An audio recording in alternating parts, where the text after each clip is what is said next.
Lévitique, chapitre 16. Le jour des expiations. L'Éternel parla à Moïse, après la mort des deux fils d'Aaron, qui moururent en se présentant devant l'Éternel. L'Éternel dit à Moïse, « Parle à ton frère Aaron, afin qu'il n'entre pas en tout temps dans le sanctuaire, au-dedans du voile, devant le propitiatoire qui est sur l'arche, de peur qu'il ne meure. Car j'apparaîtrai dans la nuée sur le propitiatoire. » Voici de quelle manière Aaron entrera dans le sanctuaire. Il prendra un jeune taureau pour le sacrifice d'expiation et un bélier pour l'holocauste. Il se revêtira de la tunique sacrée de lin et portera sur son corps des caleçons de lin. Il se ceindra d'une ceinture de lin et il se couvrira la tête d'une tiare de lin. Ce sont les vêtements sacrés dont il se revêtira après avoir lavé son corps dans l'eau. Il recevra de l'assemblée des enfants d'Israël 2 boucs pour le sacrifice d'expiation et un bélier pour l'holocauste. Aaron offrira son taureau expiatoire et il fera l'expiation pour lui et pour sa maison. Il prendra les 2 boucs et il les placera devant l'Éternel, à l'entrée de la tente d'assignation. Aaron jettera le sort sur les 2 boucs, un sort pour l'Éternel et un sort pour Azazel. Aaron fera approcher le bouc sur lequel est tombé le sort pour l'Éternel, et il l'offrira en sacrifice d'expiation. Et le bouc sur lequel est tombé le sort pour Azazel sera placé vivant devant l'Éternel, afin qu'il serve à faire l'expiation et qu'il soit lâché dans le désert pour Azazel. Aaron offrira son taureau expiatoire, et il fera l'expiation pour lui et pour sa maison. Il égorgera son taureau expiatoire. Il prendra un brasier plein de charbons ardents, ôtés de dessus l'autel, devant l'Éternel, et de 2 poignées de parfums odoriférants en poudre. Il portera ces choses au-delà du voile. Il mettra le parfum sur le feu, devant l'Éternel, afin que la nuée du parfum couvre le propitiatoire qui est sur le témoignage, et il ne mourra point.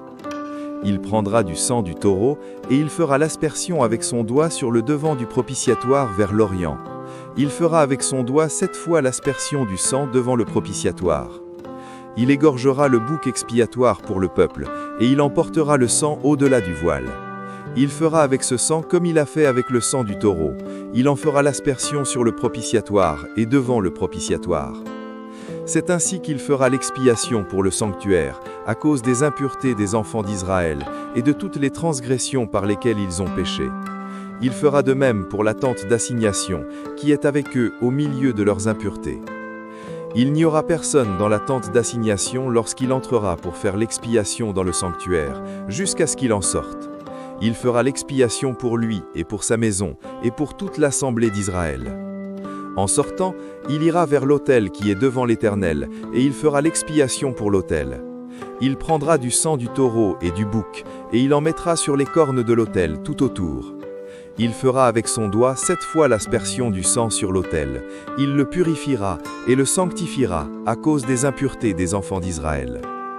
Lorsqu'il aura achevé de faire l'expiation pour le sanctuaire, pour la tente d'assignation et pour l'autel, il fera approcher le bouc vivant. Aaron posera ses 2 mains sur la tête du bouc vivant, et il confessera sur lui toutes les iniquités des enfants d'Israël, et toutes les transgressions par lesquelles ils ont péché. Il les mettra sur la tête du bouc, puis il le chassera dans le désert à l'aide d'un homme qui aura cette charge. Le bouc emportera sur lui toutes leurs iniquités dans une terre désolée.